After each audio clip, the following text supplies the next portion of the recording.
Victory day पर सबने पूछा कि पुतिन ने अपना सबसे शक्तिशाली टैंक परेड में क्यों नहीं उतारा, लेकिन अब इसका जवाब जो है मिलने लगा है।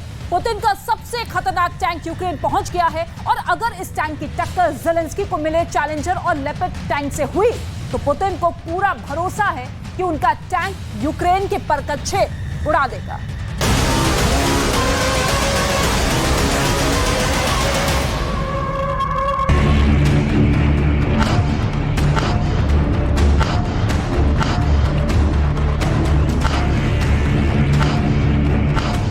इस वक्त यूक्रेन के अंदर 3 बहुत ही खतरनाक वॉर जोन बने हुए हैं और पुतिन का वो टैंक भी फ्रंट पर देखा गया है, जो अब तक ज़ेलेंस्की के लिए बहुत बड़ा रहस्य बना हुआ है। ज़ेलेंस्की इस वक्त 3 वॉर जोन की लगातार रिपोर्ट ले रहे हैं, क्योंकि यहां से पुतिन आगे बढ़े तो कैपिटल कीव ज़ेलेंस्की के कब्जे से निकल सकती है। पहला वॉर जोन है उत्तर पूर्व में खार्किव, दूसरा है पूर्वी यूक्रेन का बख्मूत और तीसरा वॉर जोन है दक्षिण में खेरसोन। इन तीनों मोर्चों पर बहुत खतरनाक युद्ध चल रहा है और अब रिपोर्ट है कि पुतिन ने यहां अपना सबसे खतरनाक टैंक T-14 उतार दिया है। क्या यह खबर ज़ेलेंस्की को परेशान कर देगी या फिर इससे यह बात साबित होती है कि पुतिन बहुत ज्यादा टेंशन में आ चुके हैं? ये सवाल इसलिए क्योंकि रूस ने 9 मई को हुई विक्ट्री डे परेड में T-14 टैंक को नहीं उतारा। पुतिन ने इस परेड में दरअसल कोई टैंक नहीं दिखाया, सिवाय रस्म अदायगी के लिए द्वितीय विश्व युद्ध का पुराना T-34 रेड एस्क्वायर पर पहुंचा और उसके पीछे बख्तरबंद गाड़ियां ही परेड का हिस्सा बनी। ऐसे में टैंक युद्ध को लेकर जो रिपोर्ट आ रही है वो ज़ेलेंस्की को खुश करने से ज्यादा परेशान कर सकती है, जबकि अभी तक के युद्ध में यह बात साफ हो चुकी है कि पुतिन के पास इस वक्त टैंक का स्टॉक खत्म हो रहा है। लिहाजा पुतिन T-14 आर्माटा टैंक को भी मैदान में उतारने के लिए मजबूर है। लेकिन बड़ा सवाल यह है कि अगर T-14 आर्माटा का मुकाबला लेपर्ड या फिर चैलेंजर टैंक से हुआ तो क्या होगा? T-14 टैंक को लेकर पुतिन का भरोसा कितना है और ज़ेलेंस्की का डर क्या है? क्या पुतिन का सबसे खास टैंक यूरोप के इन दोनों टैंकों के चीथड़े उड़ा देगा? ये दोनों मिलकर पुतिन के सबसे खतरनाक टैंक का शिकार करेंगे। T-14 की टक्कर में अभी तक लेपर्ड और चैलेंजर टैंक ही यूक्रेन पहुंचे हैं, जबकि अमेरिका ने कहा है कि एब्रम्स टैंक को यूक्रेन भेजने में अभी वक्त लग सकता है। जबकि ज़ेलेंस्की के फौजियों को एब्रम्स पर ट्रेनिंग दिए जाने का काम अप्रैल महीने में ही शुरू हो चुका है और अब भी इसमें कुछ महीने लग सकते हैं। यूरोप में रूस की टैंक पावर से लड़ना आसान नहीं माना जाता। अब तक पुतिन ने वो टैंक उतार दिया है जिससे अमेरिका टकराना नहीं चाहता, जिसे देखकर नाटो को लगता है कि रूस उसकी जमीन पर चढ़ाई कर देगा। ये है पुतिन का बहुत ही खतरनाक और आधुनिक टैंक T-14 आर्माटा। इस टैंक को अब और ज्यादा महफूज बना दिया गया है ताकि जवाबी हमले में इससे या इसके क्रू मेंबर्स को कोई नुकसान ना हो। ये है पुतिन का सबसे तगड़ा टैंक T-14 आर्माटा, जो खास बर्फ और आर्कटिक जैसे इलाकों के लिए तैयार किया गया है। लेकिन अब ये यूक्रेन के युद्ध में उतर चुका है। T-14 को रूस की सेना में गेम चेंजर टैंक कहा जाता है। ये टैंक बहुत ही खास है। इसकी बनावट देखिए, इसका डिजाइन देखिए। बेल्ट के बीच 6 पहियों की बजाय इसमें 7 पहिए लगे हैं। 125 मिलीमीटर की इसकी तोप पूरी तरह से ऑटोमेटिक तरीके से लोड की जाती है। ये गोले भी दागती है और मिसाइल भी। यह टैंक 80 किलोमीटर प्रति घंटा की रफ्तार से चल सकता है। यह रफ्तार इसे जर्मनी के लेपर्ड, ब्रिटेन के चैलेंजर और अमेरिका के एब्रम्स से भी तेज बना देती है, जो 70 किलोमीटर की रफ्तार से ही दौड़ सकते हैं। यह टैंक दुनिया का सबसे आधुनिक और सुरक्षित टैंक माना जाता है। इसमें 3 क्रू ड्राइवर, गनर और कमांडर टैंक के अगले हिस्से में बैठते हैं, जबकि टैरेट यानी टैंक का बीच वाला हिस्सा जिसमें तोप लगी होती है वो पूरी तरह रोबोटिक सिस्टम पर चलता है। रूस की टैंक शक्ति पूरी दुनिया में मशहूर है। रूस के पास यूक्रेन युद्ध से पहले 12,000 से ज्यादा टैंक थे। लेकिन अब यूक्रेन का दावा है कि उसने युद्ध में रूस के करीब 3700 टैंक तबाह कर दिए हैं। पुतिन की टैंक वाली पावर इस वक्त यूक्रेन में लगातार ऑपरेशन कर रही है। यूक्रेन में इस वक्त रूस 3 तरह के टैंक इस्तेमाल कर रहा है, जिनमें T-90 है, T-72 है और T-80 भी है। उन्हीं पर ऐसे हमले सबसे ज्यादा हुए हैं और इनमें से भी सबसे ज्यादा बुरा हाल पुराने T-72 का हुआ है। अब यूक्रेन की एंटी मिसाइलों से बचने के लिए पुतिन ने T-14 को उतार दिया है।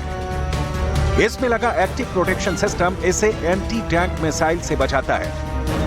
दुश्मन चाहे जैवलिन फायर करे या फिर एन-लॉक, जिन मिसाइलों ने यूक्रेन में सबसे ज्यादा रूस की टैंक पावर को नुकसान पहुंचाया है, उन्हें नाकाम साबित करने के लिए T-14 की टेक्नोलॉजी अमेरिका और नाटो के लिए रहस्य बनी हुई है। इसलिए अगर इस टैंक का सामना जर्मनी के लेपर्ड से हुआ या फिर ब्रिटेन के चैलेंजर से हुआ या फिर अमेरिका के एब्रम से हुआ, तो पुतिन का T-14 उनको पहली फुर्सत में ढेर कर देगा। ये नाटो का सबसे बड़ा डर बना हुआ है। यही वजह है कि ब्रिटेन जैसे देशों की खुफिया एजेंसियों ने इस टैंक को लेकर बहुत सी गलतफहमी फैलाने की कोशिश की है, जबकि पुतिन बहुत अच्छी तरह से जानते हैं कि उन्हें कौन सा हथियार कहां और कब उतारना है। ज़ेलेंस्की का एक और बयान देखिए, जिसे आप उनका माइंड गेम कह सकते हैं। Що важливо розуміти зараз? Окупанти вже внутрішньо готові до поразки. Вони вже програли цю війну в своїх думках. Ми повинні щодня тиснути на них так, щоб їхнє ж відчуття поразки перетворювалось на їхню втечу, їхні помилки, їхні...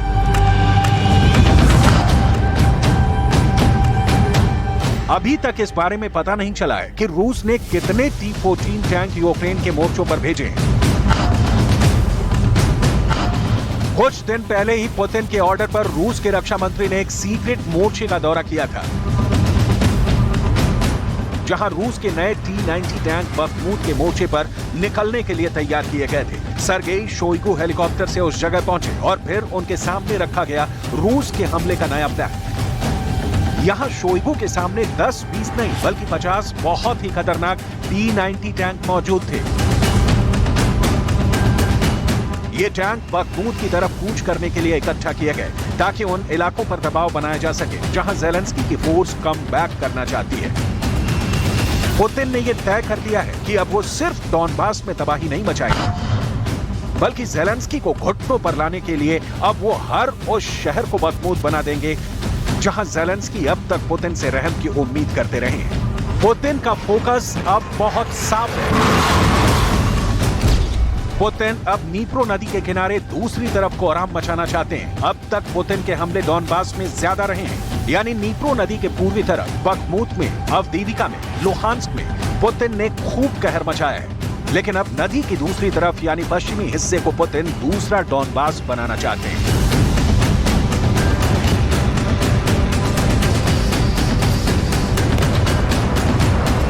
Противника нужно отодвинуть на значительное расстояние. И поэтому операция будет еще продолжаться.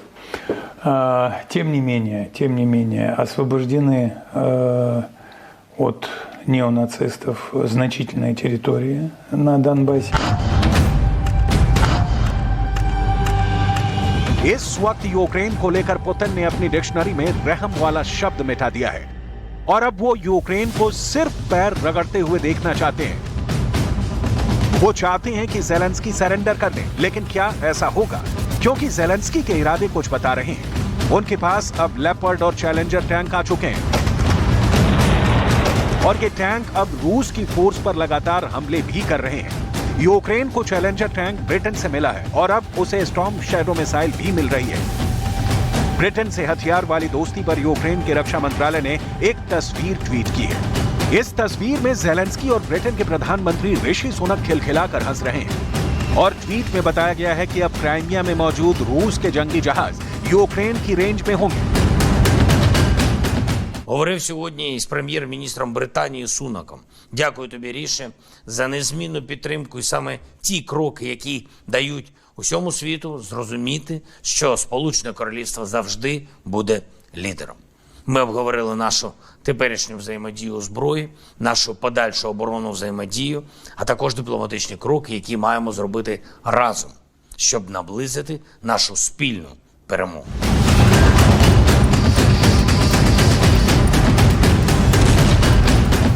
ज़ेलेंस्की को नए टैंक मिले, एंटी टैंक मिसाइलें भी मिली और वो उन्हें डोनबास में और ज्यादा इस्तेमाल करेंगे।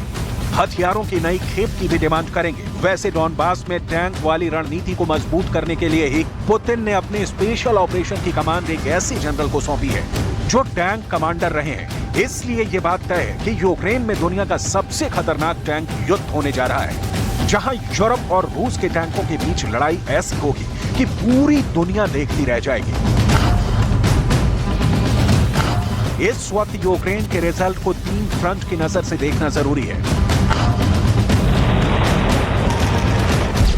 पुतिन खेरसॉन हार चुके हैं, लेकिन इसके बाद पुतिन सोलेदार और बखमूत जीत चुके हैं। अब पुतिन को पूरा डॉनबास बचाने के साथ साथ पश्चिमी यूक्रेन पर भी चढ़ाई करनी है।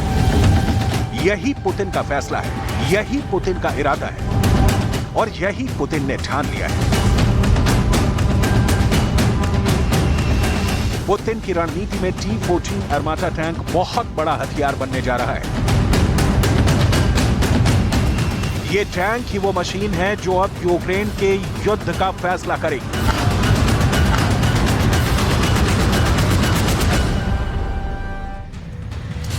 रूस और नाटो